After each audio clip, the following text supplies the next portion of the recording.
Hey, bitch. Well, hello, everyone. I'm alive. Kellie is alive. It's been a very adventurous last couple. How long has it been?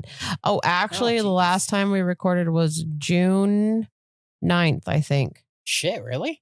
Yeah. And what is today? Today's the 22nd. Damn. Yeah. So it's been a minute. Just a little. Lots of stuff going on. We were exciting. We were having a beautiful renewal event. I wore a beautiful dress. And then 2 days later, I was in the hospital having my stomach cut open. I know. And how do you go? One avenue of happiness to another avenue of pure terror. Yeah. And it was very terrifying to get out of a chair wrong. And not for nothing. It was that hammock chair. Jen got that hammock chair. We had talked about it. Hey, let's not blame me. I'm not. I was just jealous of the chair. So I was like, I'm going to get me one. They're fantastic. Spent the evening in it. Oh, it was wonderful. Got out weird. Decided, hey, that 18 years you had that hernia, let's open that up and shove your insides in it. And then have surgery for it. So here I am. And that was... I'm going to say, it was traumatic. It was because I was going to ignore it. And thankful to Tom and to you and to the fact that I went to go see little Jen's and little Jen, I'm going to call her that because she's a child. Yes. She invited me to a nice event at her school because her parents were busy. They had to work and they couldn't get the time off. And so she said, would you come? And I said, I'll be there. So parted myself over in my stomach pain. And I sat there for an hour as she told me about pandas and her friends told me about their stuff. And I was there for her and she was happy. And I took her home with me and we spent the afternoon. She played Minecraft and I pretty much tried not to die. And I say that because I was in so much pain. I wasn't sure what was going on. And then as soon as Tom came home, I was like, I think I am going to take you up on going to the ER. And we did. We went to urgent care and they came in and said, nope, let's go to the hospital. I went to the hospital and the hospital was like, nope, I have to send you to a better one. And then I think it was 17 hours later, I was laying in a operating room and having my stomach cut open and 30 inches of skin removed and a hernia fixed and my insides put back where they belonged and fucking fear. I mean, that was not in my plans. And that was life saying, hey, I'll do whatever the hell I want, whenever the hell I want. Right. I mean, that's kind of how it happens. Like, I think that's why they call them catastrophic moments. No, what do they call them? They call them like, I don't know. It's always like you feel like you're running and you got the wind in your sails. And then all of a sudden, poof, you hit a wall. And I get that. And it's just an emotional wall. And was not part of my next chapter. I had moved into you didn't my new plan chapter for that. And my new chapter. Emergencies. That's the name for them. How could I forget that? Well, and I mean, you can't plan for that. That's the unfortunate thing. And there's a lot that comes with it. There's a lot of things like I feel like hopefully your family has realized how much you do for them. Everybody else that you do things for realize how much you do for them. I just want you to know what you do for me because you heal my soul. Because I think that this morning, whenever I saw you, I was like so frustrated and so upset with my day. And then I was just like giggling with you. And the fact that, we went to Dunkin' and we gathered and we have to do our little girly thing. And we had to stop and see our friends. So we stopped at Dazed and visit the ladies there. And they were excited. And they were fantastic. But I mean, we literally parked in Dunkin's parking lot and I was going to place the order, but then we started talking and it took me about 15 minutes of sitting there before I could even place the order because we were literally just, I don't know. It was like we were just enjoying each other at the moment. I don't know. I have to tell you, like it really heals parts of me that you don't understand. No, God. All I can say is that every message and I was having withdrawals while you were in the hospital. I just want you to know. Everything. And then when I was home and the first thing when you walked in the house was you saying, my God, I missed you. And then we were hugging and it was like, That's it. And let me tell you guys something really funny. So whenever Kelly was in the hospital, I was texting with her daughter, Faye, and I told Faye, I said, let's not worry. Your mom's going to be great. She's going to come out a whole new bitch. And she's like, a whole different bitch. That's right, girl. And I said, that's what's going to happen. And she said, well, let's hope so. And it just makes me laugh because the moment that I hugged Kelly, you guys have to understand, like, she had a large amount of skin and hernia removed. And like, I want you to understand, like, it was hilarious because I pulled her back and I was like, wait a minute, there's nothing between us. We're actually touching. You're tummy to tummy. It is an amazing feeling. And it is also a great loss of something that I had carried with me for my whole life to be gone. And this was something the surgeon did to stop this from happening again. It wasn't a vanity thing. And they don't want you to have another hernia. Yeah. And I mean, the crazy thing is with your weight loss, your skin is going to start to sag. Yeah. And that weight on it, the doctor is completely right. Like, you don't want that weight. That's going to pull more. And I mean, the fact that you've lost so much weight too, everything's shifting, everything's changing. And, you know, something that I found out that I didn't even know the last time that I had my tummy troubles, which I'm still trying to figure those out. I can't wait till we figure you out and we're all good in the hood. Yeah, I know. We both can't have booty problems, belly and booty problems. You all right?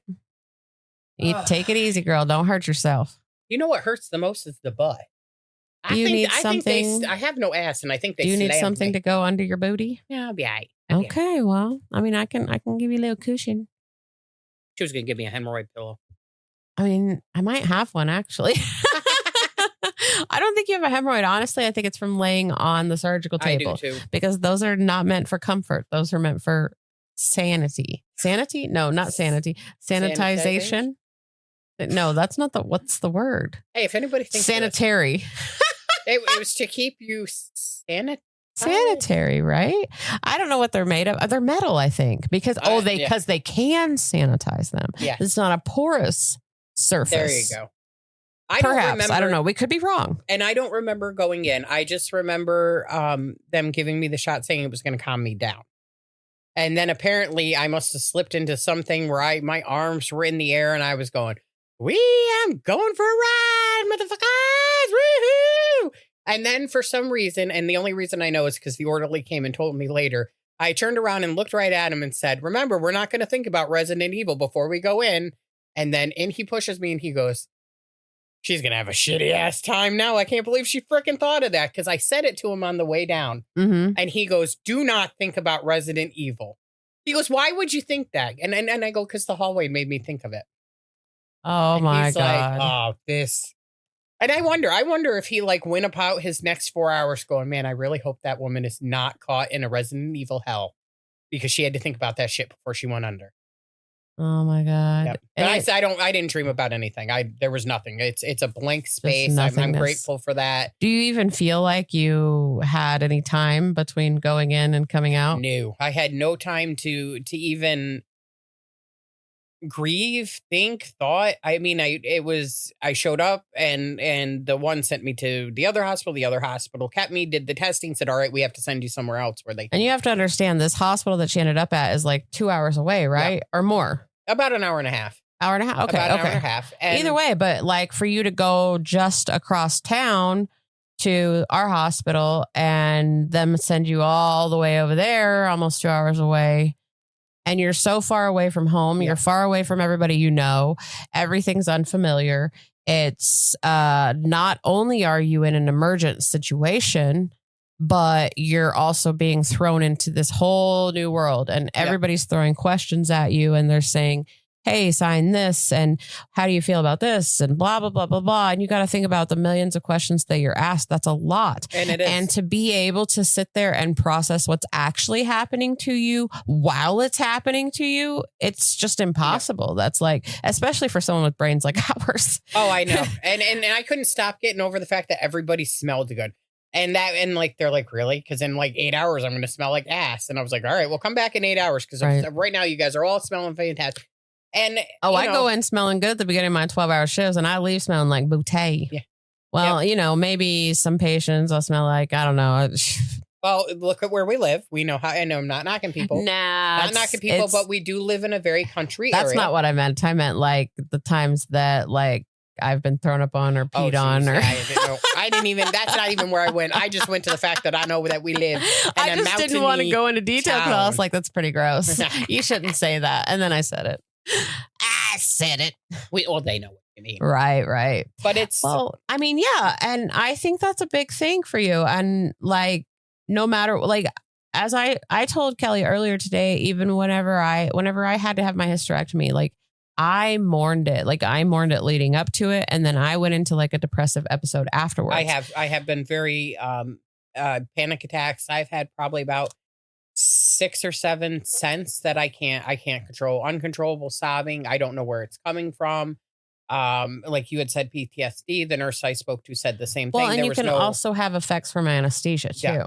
There was no time, like you had said, there was no time for me to process what was going to be happening. I didn't have that couple minutes to sit there and sit with and make a decision. Like you had no choice in this matter. Like you had to have it. You had to have the surgery. Yeah. And I mean, and they didn't sugarcoat anything, and they tried. And I mean, the surgeon sat there and held my hand, and he's like, look, he's like, you've had 3 CAT scans. I'm not seeing anything horrible, so I don't want to rush it. Because if I rush it, then I have to. And he goes, and I'm going to take my time and do what needs to be done. He goes, but when it's a rush situation, you yourself are not ready. Right. He goes, and I can't give you more time than what I am allotting you right now to get yourself ready. And he said, and that fucking sucks. And I'm really sorry. He goes, I was hoping to make this an outpatient surgery because he goes, mentally, I think it would work better for you if I can make this an outpatient surgery. Like you to be able to go home and then come back? Yes. And he goes, but we did the CAT scan. You drank the stuff. We did the CAT scan. I went in. He goes, your lower intestine and your bowel is completely inside this hernia. Nothing is moving. Did they let you see the images? No. He said nothing is moving. He goes, I even waited an extra hour because I know that you hadn't eaten. And he goes, I waited that extra hour just to see if maybe like, because you were getting up and you were able to use the bathroom, that maybe we could get something to just move a little bit, that I could give you that little bit of time to just be able to have to mentally prepare yourself. Yeah. He goes, but nothing was moving. And he goes, I couldn't wait until your body started to try to absorb the stuff back in. And then we're in a really dangerous situation. So I went downstairs. Because you don't want to have a perforated bowel. Yep. I went because he said a pinhole could do it. And I was like, all right. So we went down and, everybody's talking to me and I'm scared. I'm freaking out. And what do I get the first day I show up? I don't know. My period. Oh, I forgot. You did say that. Oh, yeah. Oh, yeah. So sitting there and we're down there and talking to me and the anesthesiologist and everything else. And I'm scared. And I call, and Tom did 90 and got there. And I just said, please just hold my hand and just tell me that they told you out in the hallway, like, we do 100 million of these a day. It's going to take me fucking 20 minutes and she's going to be fine. Like, I just needed somebody to say that because that they couldn't say that to you. And he couldn't. He just held my hand and he said, everything's going to be okay. I wouldn't let anything happen. They're not going to let anything happen.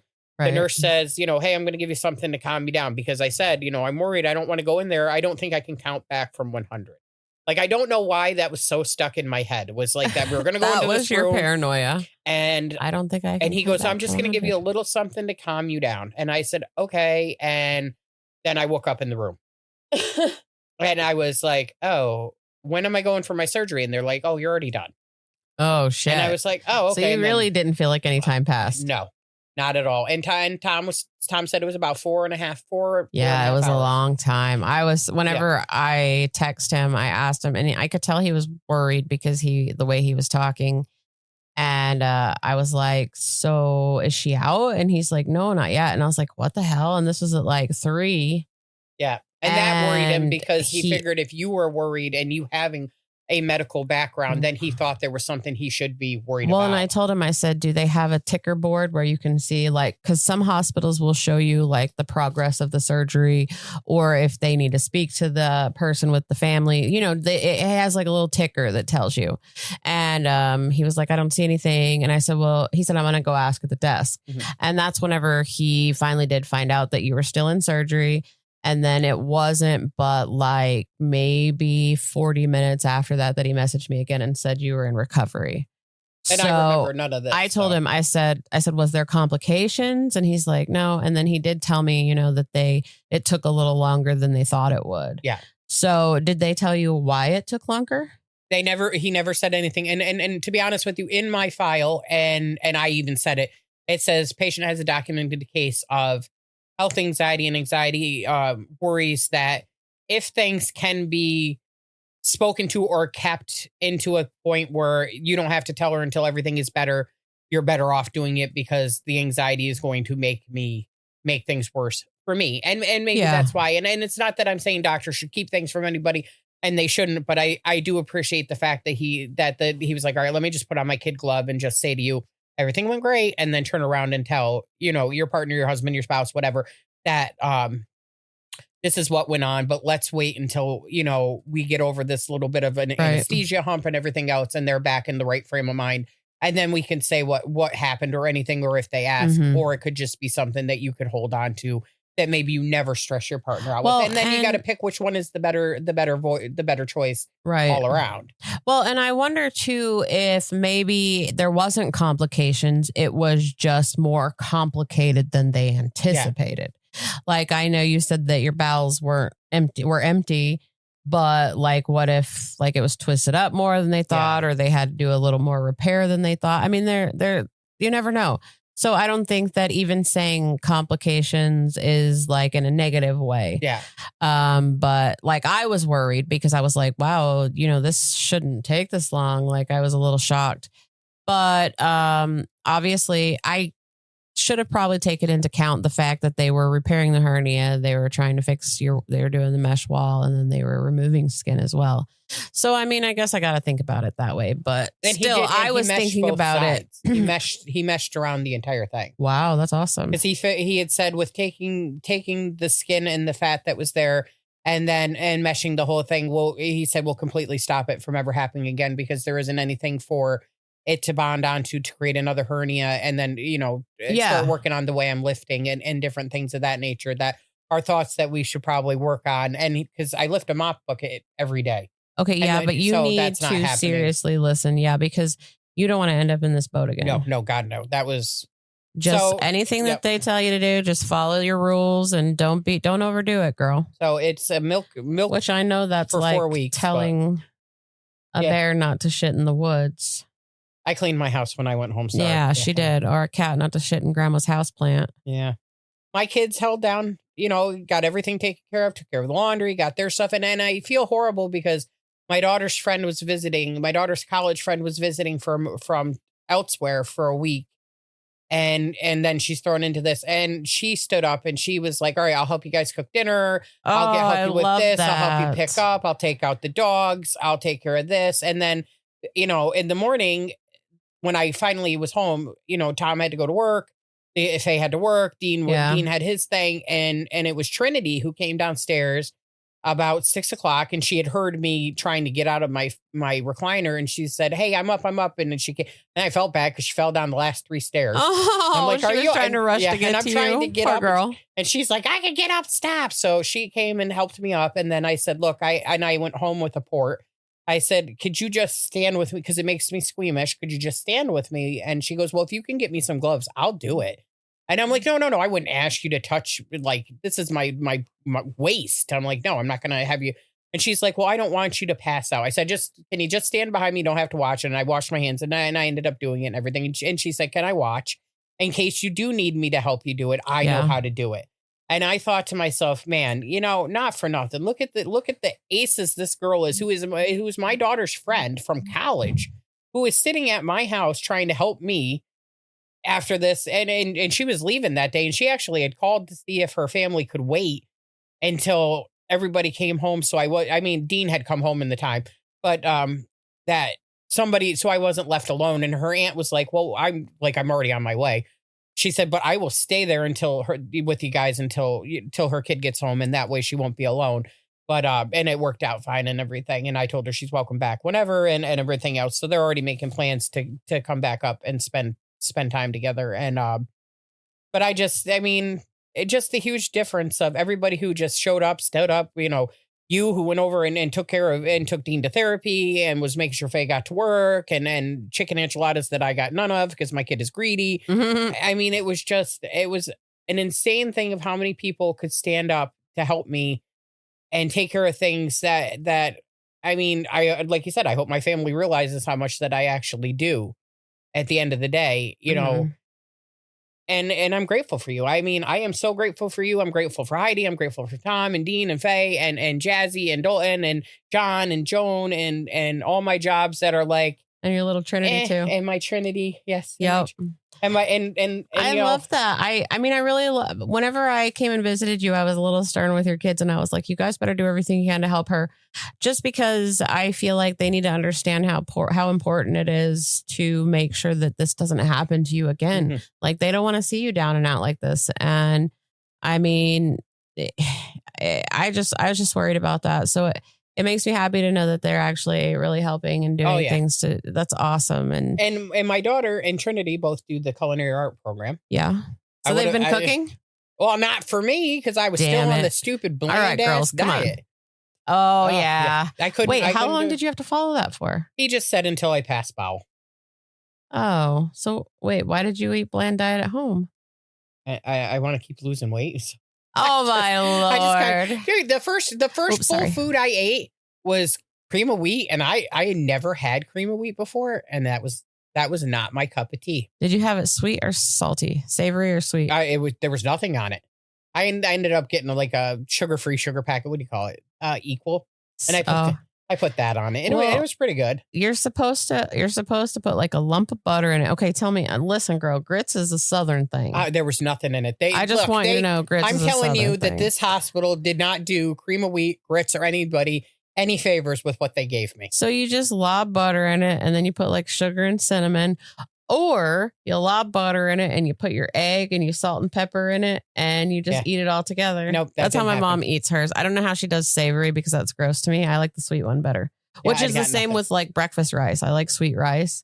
But I love savory rice too. I love me some rice. Our wait, did you even get any of the Spanish rice that I made you guys? I got nothing. Oh my nothing. God. He ate that entire thing. I don't even know if Trinity and Faith got any of that food. I know sent me a text and he said, this rice is delicious. Yeah. And it makes me laugh because I messaged him. I messaged Dean, and Dean is not a very vocal kid. He's not my vocal kid. He's not my, I don't even know how to put it where it sounds like. You'd think he was part of the family as chatty as he was with us. And it was great. That's the thing that got me, is that is not how Dean is. And so I messaged, let me see. I said, hey, can you take the dogs outside for me, please? I'm having a bathroom issue. That's how this started. And then he said, I think so. Then he messaged me. I'm sorry. That was the day before. That was that morning. Mm-hmm. That night he wrote, is everything going to be okay? And I said, I think so. And he said, I pray it'll be okay. I said, I love you. Prayers are always wonderful. On my way to the ER. And then he messaged again. This was probably, 5 hours later. He said, is there any updates? Is everything still okay? I said, I'm heading to the new hospital and I need surgery. And he said, I'm praying it goes well. Please let me. And then he said, please, I need to know that everything's okay. I said, yes, I just wanted to make. And then I said, yes, are you okay? And he said, yeah, I see. I am okay. Jen brought me empanadas and rice. She will also bring Faye back. I cannot wait for your return. Aww. And I wrote, I love you. And he wrote, I love you too. Aww. But that is the single thing that my kid would say to me is, I cannot wait for your return. No. And that be like, I don't know, that's my kid, is I cannot wait for your return, and not, I love you. It's and that's how I knew that he was scared. He was upset and he needed me, was I cannot wait for your return. And when I walked in the house, he literally shoved his sister out of the way and had me in a hug like you wouldn't believe. And he was like, you're okay. You're okay. You're okay. Well, we already talked about how we have mama's boys. We know we that. We do. And then, and like I said, I did have I've been having panic attacks, and it has not been very nice. And he heard me have one, and I was in my room by myself, trying not to have this panic attack. And all of a sudden he was there, and he had me in his arms, and then I got laid down, and then he just kind of was like hugging on me, and he's like, it's going to be okay. And you're okay. And you're here. And I worried. And then he let it go. because now I'm going to cry. Oh, don't cry.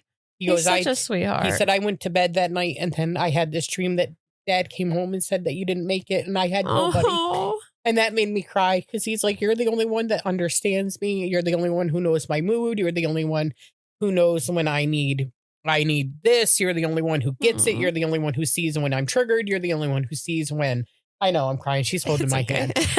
He goes, nobody will be able to take care of me if you're gone. Oh, and I was just. Well, Dean, I got your back, man. Even whenever your mom's down and out, I got your back, buddy. You can call me anytime. And he did. And he was like, I talked to Jen. He did. And that is a big step for my kid because he's a Dalton. Yeah, I know. A Dalton. Dalton's a little turd. He is not a very vocal kid. He tries, but he's not. But, and then I kind of feel bad that this went right on the heels of Father's Day. That's Father's Day that you got. And I, not for nothing, I did post a TikTok picture of myself and it says, Father's Day can become Mother's Day as soon as you strangle your organs accidentally. Oh. Yeah. Because I kind of felt like it became Mother's Day again. I did, however, tell Tom, I said, go. Dean stayed. Faye had to work. And I told Tom, I said, I appreciate you being up my ass with this. Go do something. It is a day. I said, you want to, and Dean's not a fisher. So he was like, I'm not interested in fishing. So he went and got Faye and the two of them went fishing for a little while before he took Faye to her other job. And then, whatever. So, at least he got to spend time with one kid. The other kid wasn't going to leave. He pretty much made that clear. He's like, no, I'm not leaving my mom. You made me leave. He's like, I gotta go. I gotta stay with mama. So, and everything worked out really nice. And then I can't remember. I don't know. I got a sandwich last night from somebody. I don't know what the hell it was. It didn't have any mayonnaise on it. That's all I'll tell you. But it was really good. Paisanos. I don't know if anybody has a Paisanos around them. They made me a sandwich and sent it over because, that's what you do when apparently you eat at some place long enough that they worry that you haven't called. They send you a sandwich. It was a Thanksgiving like, Kellie sandwich. hasn't ordered pizza this week, guys. Let's send her a turkey sandwich. So I had a turkey wrap with these candied walnuts they make. Oh, it's so yummy. Good. Oh my God, it was fantastic. Except they didn't put any mayonnaise on it. They needed mayonnaise. But you know what? And I ate half of it and then they sent me 2 pickles instead of 1. So I knew they knew it was me. It's like the sushi place where I don't have to say. What's up? I walk in there and he's like, I don't know what she wants. Oh my God, that's funny. I love it. And now we'll have to go see the sushi people because they did. I know. If I go in there with anyone but you, it is a 20-minute conversation about where you are. I'm like, I know. I haven't been in there in a while. And it was funny because whenever I got there last night, the nurses had ordered it for lunch. So I was like, that must be a sign. I need to go get some sushi. You know what? I tried something new. That one with the scallops on it. It was really good. I don't like scallops. No. I like the miso soup he made me. I like in the crab and I like the crab as whenever they put it in the sushi, but I don't like crab on its own.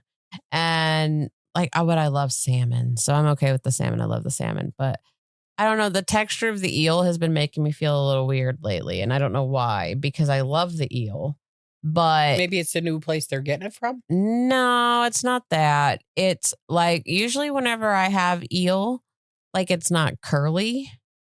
I don't know how to explain it. It's just weird. And I can feel the texture of the fish. And then I can't. Yeah. And that gives me the heebs. But that's weird because I like the salmon, but I can't do the tuna because I like. Oh, the tuna. The tuna is very buttery. Yeah. And it you could mash it with your tongue. Yes. However, I find it very fishy. More fishy than what I would want it to be. That's why whenever I get tuna, I always get spicy tuna because it's kind of like a smoked spicy. And then it must take away that takes fishy away taste. That fishy taste to me. Yeah. Because I think I know what you mean because last time I went, I got a double tuna type. It was a certain white fish tuna or something. And then there was regular tuna. And it was just weird. One tuna did not taste like I wanted it to, but the other one was good. And then it throws you off because then you're like, I can't order this again because that fear in your head that this is going to happen. Going to happen every time. Yeah. Yeah. And that makes me feel bad because you know me, I'm a creature to comfort. If I like something, I stick with it. I'm kind of the same way. Like I have off. I have like a dedicated safe food everywhere I go. Me too. And I know if I eat it, it's never going to make me sick. It's never going to offend me. It's always going to taste good. But then every now and then I'll venture out and I regret it every time. Yep. I've done that. I remember, and this was a couple years ago, it was Dean, Faye, Tom, and I, and my dad was here, and we had gone to a restaurant, and Tom had ordered, God, what did he order? It was something different. And I remember saying to him, I was like, you don't like that. And he was like, you don't know what I like anymore. And I'm like, all right, okay. I'm like, we're going to play this game here. And I know what I like. I'm all right. You go ahead and order it. And I watched him, and we're sitting there and we're eating, and I'm watching him. And I look over and I said, you don't like that, do you? And he goes, I like it. And I'm like, okay. Mm-hmm. So now in the meantime, I'm just eating like my side stuff, and I'm watching him, and he's not. And I know he doesn't like it. So I lean over and I just yank his plate to me, and I shove my plate to him, and I just start eating. And I remember it was a lobster roll. Uh-huh. That's what he didn't like. And I just start eating. He looks at me, and then he starts eating. I'd ordered a burger, and he starts eating mine. We don't say anything. So then anyways, we finish up. And like I said, my dad was visiting. Kids were there, and you know me, Mm-hmm. I can't not talk to everybody I've ever run into at any place. Yes. So we finish up, and we all get ready to go leave, and everybody's saying goodbye. And he goes, I'm sorry. And I was like, I know. And he's like, I don't know why I do that to you. And I was like, I know why you do, because you don't like me to be right. And he's like, I know. At least he admitted it. So I'm like, yeah, you're fine. I said, half the battle. I said, now you go off and you remember that for the rest of your life, that I'm just going to have to call her up and be like, hey, I'm at this restaurant. Do I eat this? And that's going to be your life from now on. Yeah. Is calling Kelly to ask, do I eat this? Do I like this? Yeah, but that's fair, because I totally get it. Like I said, I have my safe foods and things that I know if I eat it, I'll be fine. I'll be good. Not when they throw me 3 different kinds of pasta in one sauce. I'm sorry. I know, girl. Bellevue Diner. You're still angry about I it. want my chips. I want my chips. I feel bad. I don't eat there often enough that this would ever come up to them. But I could imagine me walking to them being like, that bitch, I'm going to go spit in her macaroni salad. Gonna give her one pasta, but I'm a hawk a loogie in that shit. Oh, no, that restaurant would never do that. Honestly, if you guys are ever in the area of this restaurant, it is literally amazing. one of the best meals you'll ever get. Yeah. Yes. Delicious. I mean, this is true diner food, like from a place that has been in service for like 18 million years. I want to find like that little hole in the wall type restaurant that just reminds me of my grandma's cooking. Oh. And I don't know if I'll be able to find that around here unless somebody knows of a place in New York where you can go get wonderful grandma's cookings. Cookings. You know, the other night at work, they were making fun of my accent. What accent? I don't know. Apparently I have an accent. I never heard it. I think it sounds beautiful. You know what gets but they were making fun of me. I have a friend, Chris, and literally for the longest time I thought he was from Long Island. He's not. And now that I've known him 15 years, I don't hear it anymore. But like I remember saying to him, I'm like, are you from Long Island or something? He's like, no, I'm born and raised here. And I'm like, okay, where the fuck did you get that accent from? I love talking to people like down deep in the city because they're just so eclectic. No, they're like, the way that they talk is great. I love it. And they're just so fast. Well, and that's how they talk you out of your underwear. Everybody always tells me that I talk really fast. Like I even had somebody at work last night was like, wait, you got to slow down. I don't know what you're saying. But I do the same. You were the only person I can start my story in the middle of. And for some reason, you're like, okay, I got everything. No. How many times do I say pause? Yeah, wait, I know. But and then I go back and I ask about details. And then I'm like, okay, continue. But that's if I'm like talking to text. Because like for some reason, my phone even when you're talking sometimes, I've stopped you because you talk. Sometimes you'll but it's not because you talk fast. It's because like you give me so much information about so many different topics at once. I do that. And it's hard for me because it's like opening windows. I'm like, wait a minute. Oh, I got to close that one before I reopen this one. Okay. You get it. I do so that. my brain is like, wait, hold on. I'm just processing the first detail you told me. Hold on a minute. And then finally you're like, oh, there you are. But it's not bad because like, I feel like even whenever I tell you like, you're awesome, you like back up and you tell me, and then you can just pick right back up. I know. I could not do that. I cannot focus enough to do that. So kudos to you, dear. I will tell you that the nurses said that I was the most positive patient on pediatrics, considering I was an adult. On pediatrics? Yeah, I was in pediatrics. What? Yeah. You didn't tell me you were in the pediatrics. Yeah, they put me in pediatrics because I could have my own bathroom and just the delicate nature of how I got brought in, that they thought it would be a better place for me to be up there because I was tucked in a corner and it was easy. And I'm not a very demanding patient. So that was kind of easy peasy for them. And I don't even need to watch TV. I was just were they just out of rooms? Maybe that's what it was. They really were having a hard time. And I had like the same nurse for like 3 days. Mm-hmm. And it was great because like she came in, she automatically knew, like, she's like, hey, look, I brought you the sugar-free ginger ale I know you like, just because she had walked past the thing and I already had one, but she was like, you might need another one. Or she come back in and be like, hey, I refilled your water glass. I'm really glad that you drank 85 ounces and haven't urinated all over the bed yet. You know, it was a lot. And then just, she felt so bad because I don't know if everybody knew I had received a tattoo on each one of my arms. And then I had to have blood pressure done every single day on both those tattoos. Annoying. So, but ironically didn't hurt at all. So that was nice. And my blood pressure never went above, I think the highest it was like 117/72 or something like that. Damn, yeah, it was really like, I was pretty damn surprised with because I do take a blood pressure medicine. I haven't been taking it. Oh, that was the wrong one. That was the wrong one. That's the one I was going for.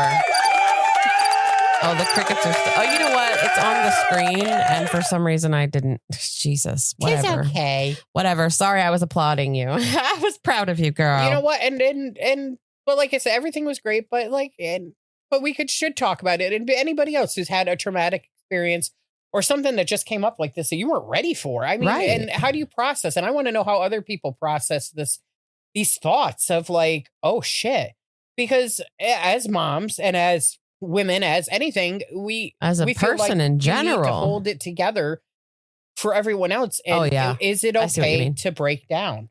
And that would be something I would want to look at. Where is there a chance that you can have that moment where you can have that freak out, that breakdown, that point in time where you can be the one that needs the support, the build up? And I got to say, you guys supported and gave and gave and gave, and how fucking blessed I am. Like, I can't get over how blessed I am. And not just like my family and you and Jazzy and John Dalton and Joni and everybody who just, and Heidi, Chris and Maria and Jen, everybody who just stood up and just came over and was part of my tribe, part of my guild, however you want to look at it. And then there's people that I talk to on the internet through Mom for a Minute, through other platforms that people I chat with because I'm a chatty person. You can chat with strangers anywhere. You know, I had somebody who reached out continuously to me that was really fearful because I couldn't keep the communication going because I'm in the ER and it's spotty service at best. And I kept dozing in and out because they kept not trying to knock me out, or at least keep me not sedated, but comfortable enough that I couldn't continuously maintain my my brain. And they were messaging like, look, I don't know what's going on. I don't know how to get in contact with anybody else. Hey, I was that person too. That's why I started messaging Tom. And they didn't know. I messaged Tom and I messaged your children and I gave all of them my phone number, but they still talk to me on Messenger.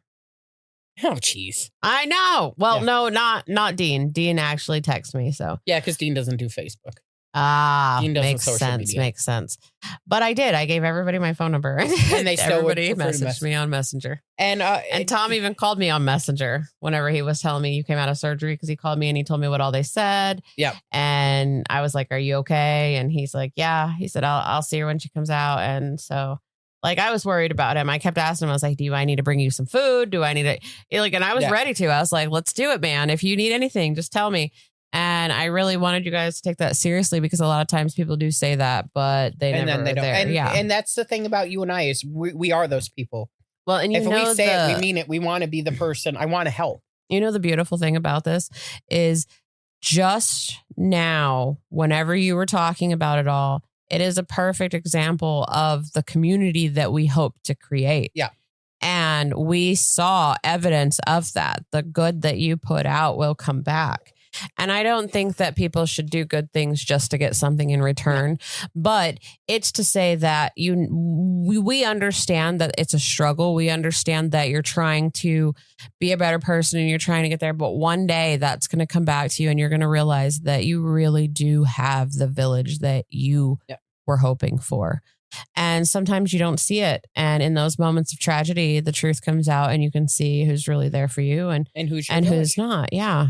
I will tell you that I called my jobs, and I have 3 jobs that are I don't want to, where I receive a paycheck. Then I have jobs that I go and do and people give me cash or items or things. And because I do a bartering system because what the fuck, I'm weird. Hey, it's okay. You do you, girl. And I will tell you that 2 of my paid jobs reached out and said, I'm not worried. Please make yourself better. Please come by and harass us. Right, of course. Because we do want to see you. And then I said, look, I cannot be without a paycheck. They said, we don't want you to come here. We will pay. We're fine. Please stay home. Please get better. And then we'll figure everything out with bringing somebody to do it for you.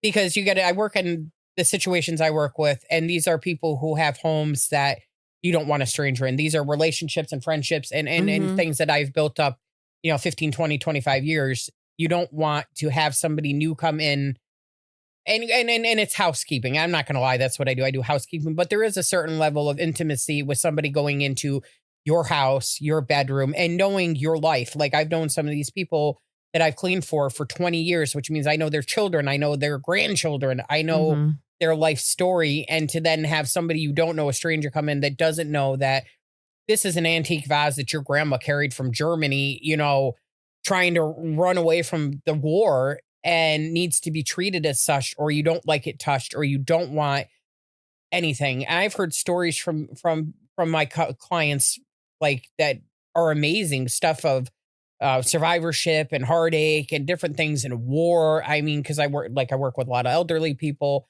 And sometimes it's just me going over there and having a conversation. Then they hand me cash and then I hand them their change, which is normally me just handing them their cash back because I didn't do anything. I just came over. One lady I went over, she made me a sandwich. We talked for 4 hours and she tried to give me $75. I was like, first of all, I didn't even do anything. Here's your money. Thanks for the sandwich. I'm like, I'll come over and spend some time with you. Let's just factor in time for that. If you don't need me for that, then let me come over as a friend. You don't have to pay for it. Right. But, then I don't know. Some people think things like this need to be transactional and they don't. Yeah. But I get that. Well, I mean, I think it's great that they were so supportive of you. I think that's important. So overall, you had a great unity of your village. Sorry. But I think with that, we can probably wrap her up. I'm sorry. And I just need to remind you, Kelly, you got to be good to yourself. You got to give yourself some grace and you got to be able to just take it easy. Let someone else take the reins for a little bit. I know that's really hard for you. It is. And I want to hear about other people. Yes, we do want to hear anything that you have that you want to discuss, that maybe you had a similar experience. Anything, we're open to it. We're here for it. Let us be your tribe, your guild, your place to put it down and rest. And I got to say that is the one thing that I think that I stress about the most, and through what just happened and life in general, religious wise, everything. I feel like all I want to do is just set it down, and I can't. And this week has shown me that I can start setting stuff down. And I'm not going to topple over it because I did set it. And that makes me feel like, all right, I can do it. And and I want others to feel the same way, because there is a big burden of things that we carry, not just women, but men too, children, everything. There's things that people carry. And I'm happy that I was able to put it down. And that makes me grateful. It really does. And I really hope that other people are thinking the same thing, that I could find somebody, even if it's just coming to our site and having a conversation or emailing us. And we do get quite a bit of emails about things. And just let us know how you're feeling. Like, hey, look, I listened to your podcast and I listened to this and I feel this, and here's my story. And if you want us to share it, we will. If you don't, hey, we'll give you feedback of just, that's how we feel and what you're looking for, because we like being that kindness, that word that says, you know what, you are kicking ass, you are carrying that, you are doing it, and you are perfectly capable, and you are perfectly allowed to set it down because you can no longer carry it, and you do not have to have that burden because you can't carry it anymore. I agree with that. 100% agree with that. That was a very good point to make, Kelly. I know. Look at me. All right, you know why? Because guys. I'm sober. She's sober. Oh, shit. We might have to change that. All right, guys. Well, you have a wonderful day. Don't forget to love yourself. And as always, girl, bye.